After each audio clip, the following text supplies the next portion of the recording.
World War II was the deadliest conflict in human history. Over 70 million people died. But within that war, within those 6 years of global destruction, there were moments of concentrated, horrific violence that defy comprehension. Battles where the dead were counted not in hundreds, but in hundreds of thousands, where cities were reduced to rubble so completely that survivors described walking across the ruins and never once touching the ground, because the ground was covered entirely in corpses. Today, we rank the 10 most brutal battles of World War II not just by casualties, though the numbers are staggering, but by the human cost, the suffering, the conditions these men and women and children were forced to endure. Some of these battles, some you have never heard of. All of them will change the way you understand what war actually means. This is War Vault History.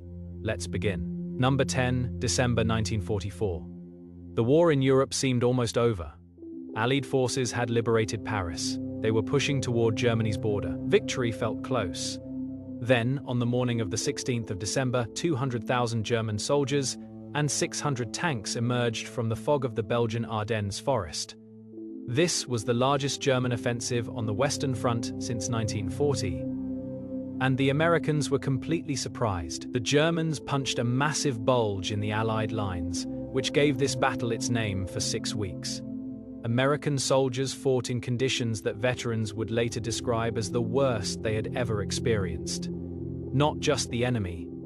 The cold temperatures dropped to -20 degrees Fahrenheit. Men's feet froze inside their boots. A condition called trench foot rotted flesh to the bone. Soldiers who survived the battle later said they lost more men to frostbite than to bullets. Medical supplies ran out. Food ran out. At Bastogne, the 101st Airborne Division, surrounded on all sides, refused to surrender. When the German commander sent a formal demand for surrender, American General Anthony McAuliffe sent back a one-word reply: nuts. The Germans didn't understand the slang. They had to ask for a translation. By the time the battle ended in late January 1945, American casualties stood at over 75,000 men. German casualties, over 60,000 more American soldiers were killed, wounded, or captured in the Battle of the Bulge than in any other battle in American history. And yet, it is only number 10 on our list. That tells you something about what is coming. Number 9. Iwo Jima. 8 square miles of volcanic rock in the Pacific Ocean. Before the battle began, American commanders expected it to take 5 days. It took 36.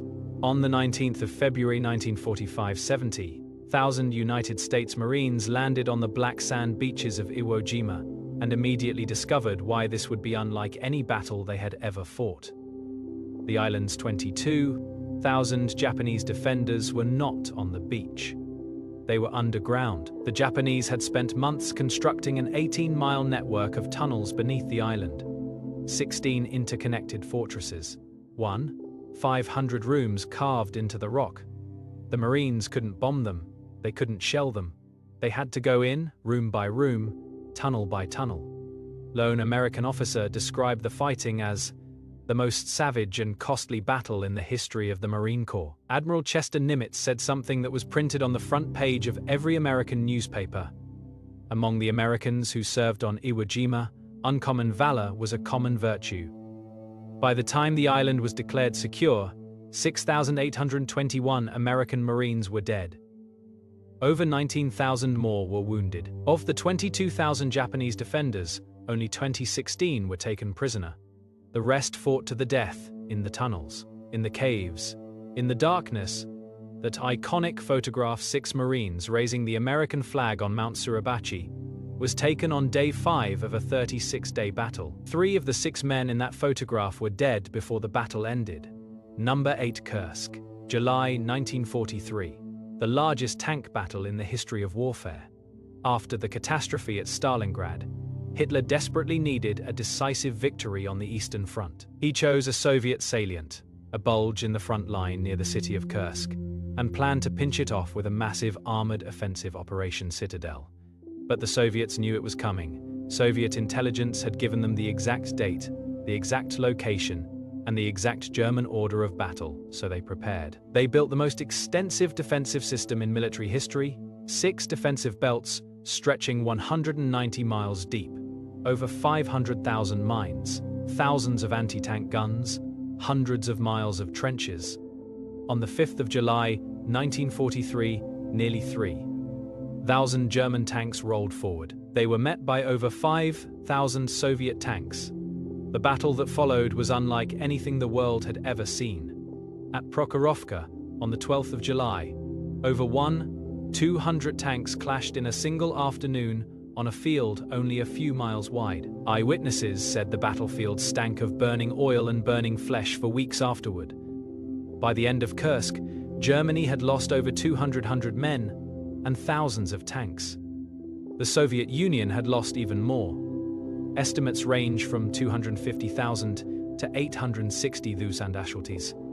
But Germany never recovered. After Kursk, the Wehrmacht launched no more major offensives in the east. The war's direction had permanently shifted. Number 7. Okinawa. The last major island battle of the Pacific War, and arguably the most terrifying preview of what an invasion of Japan would have looked like. On the 1st of April, 1945, Easter Sunday, American forces landed on Okinawa, just 340 miles from the Japanese mainland. The Japanese had 110,000 soldiers waiting for them, but this time, unlike Iwo Jima, there were also civilians. Over 300,000 Okinawan civilians were on the island. What happened to them is one of the most devastating aspects of this battle. The Japanese military told Okinawan civilians that American soldiers would torture, rape, and murder them if they were captured. So when American forces advanced, thousands of Okinawan civilians chose death over capture. One Soviet officer described fighting through a single city block that cost him 80 men. A block that in peacetime contained a bakery, a pharmacy, and a children's school. By the time the Reichstag was captured on May 2nd, Soviet casualties, over 360,000 killed and wounded. German casualties, at least 500 killed, wounded, or captured. Civilian deaths, estimated at 125,000, and on the 30th of April, as Soviet troops were fighting street by street toward his underground bunker, Adolf Hitler put a pistol to his head. Berlin fell 2 days later. The war in Europe was over, but the ruins of Berlin would haunt a generation. Number 5. Moscow, October 1941. Operation Typhoon. Hitler's plan to capture the Soviet capital before winter arrived. In those first days, the German advance seemed unstoppable. In 2 massive encirclement battles at Vyazma and Bryansk, the Germans captured over 660,000 Soviet soldiers in a single week.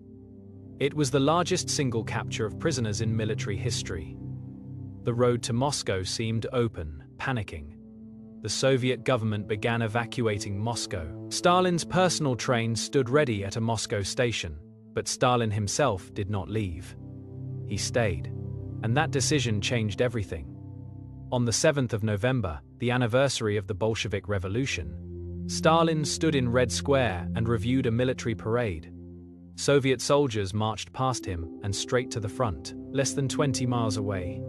The image of Stalin in Red Square, calm and defiant, was broadcast around the world.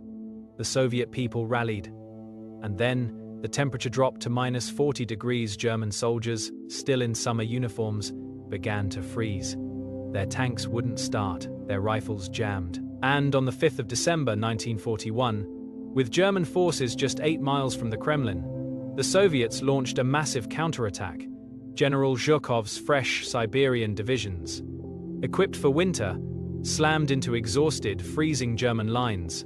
The Germans were pushed back 200 miles. By the end of the Battle of Moscow, Soviet casualties, approximately 1 million German casualties, over 600,000, and for the first time in the war, the German army had been stopped. Number 4, Normandy. The 6th of June, 1944. If you have seen our previous video on D-Day, you know the extraordinary story of what happened on that single morning. But what most people forget is that D-Day was only the beginning. The Battle of Normandy lasted nearly 3 months after the initial landings. the Allies found themselves fighting through some of the most difficult terrain in Western Europe. The bocage, the ancient hedgerow country of Normandy, turned every farmer's field into a fortress. German defenders used the deep-rooted hedgerows as natural walls. Allied tanks couldn't climb them. Allied soldiers couldn't see over them. Every field, every orchard, every small village had to be taken at enormous cost. The city of Kasan, which Allied planners expected to capture on day one of the invasion, was not fully secured until late July. 7 weeks of brutal gen-by-gen street fighting. The town of Saint Jan-Elfay was so completely destroyed during its liberation that correspondents called it the capital of ruins. Number 3. The Siege of Leningrad, BR days. Nearly 2.5 years, on September 10 German forces completed the encirclement of Leningrad, the second largest city in the Soviet Union. 3 million people trapped. Hitler's plan was simple.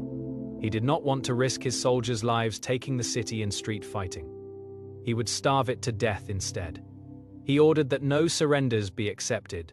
What followed was an ordeal so extreme that it is almost impossible to describe. By the winter of 1946, the food ration in Leningrad had dropped to 2 grams of bread per day. 2 grams, that is roughly 2.5 slices of bread per day per person. And even that was not real bread. It was made of sawdust, wallpaper paste. And whatever flour remained, people ate their leather belts, their shoes, their pets. Wallpaper was soaked in water and boiled to extract the paste. Library glue was scraped from book spines.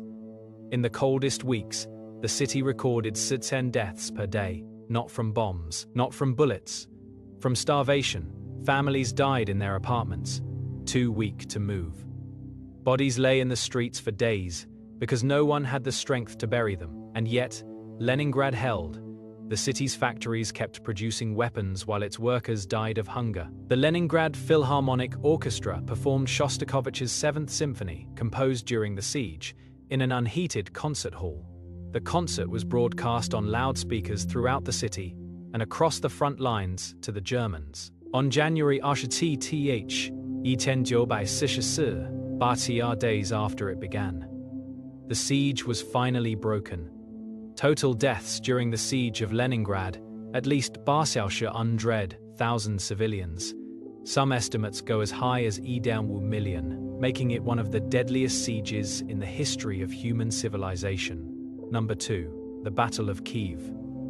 This is the battle most Americans have never heard of, and it produced the single largest encirclement of military forces in history. In August 1946, just 2 months into Operation Barbarossa, German forces began a massive pincer movement around the Soviet armies defending Kiev, the capital of Ukraine. Stalin refused to allow his generals to withdraw. He called anyone who suggested retreat a coward or a traitor. So the Soviet armies stayed, and on September 10 the encirclement snapped shut. What happened next shocked even the battle-hardened officers of the German High Command. 1,000 Soviet soldiers were taken prisoner. 1,000 men in a single battle. That number is larger than the entire British Army. German General Franz Halder called it the greatest battle in the history of the world. But the tragedy of Kiev did not end with the surrender. The German army in 1941 was completely unprepared for the number of prisoners it had taken. POW camps were open fields surrounded by wire, no food, no shelter, no medicine. In the brutal autumn and winter of 1941-42, Soviet prisoners died in those camps at the rate of thousands. Per Dalton Ye, of the 665. 1,000 men captured at Kiev, fewer than 1 in 10 would survive the war. The Battle of Kiev was not just a military catastrophe. It was a human catastrophe on a scale that is difficult to comprehend. Number 1. There was never any doubt. Stalingrad, the bloodiest battle ever fought by human beings. We have spoken about Stalingrad before in this channel, in our video about Hitler's 5 fatal mistakes. But here, we go deeper, because the numbers alone do not capture what Stalingrad was. Let us start with a single fact. On the 23rd of August 1942, the day the battle began, German aircraft flew 2,000 sorties over Stalingrad in a single afternoon. 40,000 civilians were killed in one afternoon. The city, a major Soviet industrial center stretching 35 miles along the Volga River, was reduced to rubble so completely that pilots said it was easier to navigate by night because the fires were visible from 40 miles away. And then the ground fighting began. German General Friedrich Paulus sent his 6th Army into those ruins and discovered that rubble, absolute, total, complete devastation, is actually the perfect defensive terrain. The Germans called it Rattenkrieg, the War of the Rats. Listen to what a German lieutenant wrote in his diary during the battle. The street is no longer measured by meters, but by corpses. Stalingrad is no longer a town. By day, it is an enormous cloud of burning, blinding smoke. It is a vast furnace lit by the reflection of the flames. And when night arrives, the dogs plunge into the Volga and swim desperately to reach the other bank. The nights of Stalingrad are a terror for them. Animals flee this hell, only men endure. The Soviets developed a tactic they called hugging the enemy, staying so close to the German lines that German artillery and aircraft couldn't fire without hitting their own men. Every floor of every building was a separate battle. At one point, a single building, Pavlov's house, held by a Soviet sergeant and a handful of soldiers, became so famous that it appeared as a German fortification on German maps. General Vasily Chuikov later said that the men in Pavlov's house had killed more Germans defending that one building than the Germans lost in capturing all of Paris. For 5 months, an average of 7,000 men were killed or wounded every single day in the city of Stalingrad. Every day. And then the Soviets launched Operation Uranus, and then the encirclement, and then the end. When Field Marshal Paulus walked out of the ruins on the 2nd of February 1943, the final casualty count was almost incomprehensible. Soviet military casualties, over 1.1 million. Soviet civilian deaths, approximately 40,000 in the opening bombardment alone. German and Axis casualties, over 800,000 killed, wounded, or captured. Total human cost of the Battle of Stalingrad, nearly 2 million people in one city in 5 months. No battle in the history of human civilization, before or since, has matched Stalingrad for sheer concentrated human suffering. It is number 1, and it is not close. 10 battles: the Bulge, Iwo Jima, Kursk, Okinawa, Berlin, Moscow, Normandy, Leningrad, Kiev, Stalingrad. Combined casualties, somewhere between 8 and 10 million human beings, killed, wounded, starved, frozen, in 6 years. These are not numbers. They were fathers and sons, mothers and daughters. Boys who wanted to go home, old men who never thought they would hold a rifle. Today, the fields where they fell are quiet. Farmers work the soil at Kursk. Tourists photograph the beaches at Normandy. Children play in the parks of Leningrad, which is now called St. Petersburg. And in Volgograd, the city the world once knew as Stalingrad, on a hill overlooking the Volga River, there stands a statue called the Motherland Calls, 85 meters tall, the largest statue in Europe. She stands with her sword raised and her face turned to the east, toward the battle that changed the world. The men who fought in these battles on all sides endured things that most of us cannot imagine, and they deserve to be remembered, not as numbers, but as people. That is why War Vault history exists. If this video showed you something you didn't know, if it made you feel the weight of what these men and women went through, then share it. Because the best way to honor the dead is to make sure the living never forget. Hit subscribe, because next week, we go inside the life of the one man who fought in more of these battles than almost any other soldier alive. Marshal Georgy Zhukov, the Soviet general who never lost a battle. We'll see you in the vault.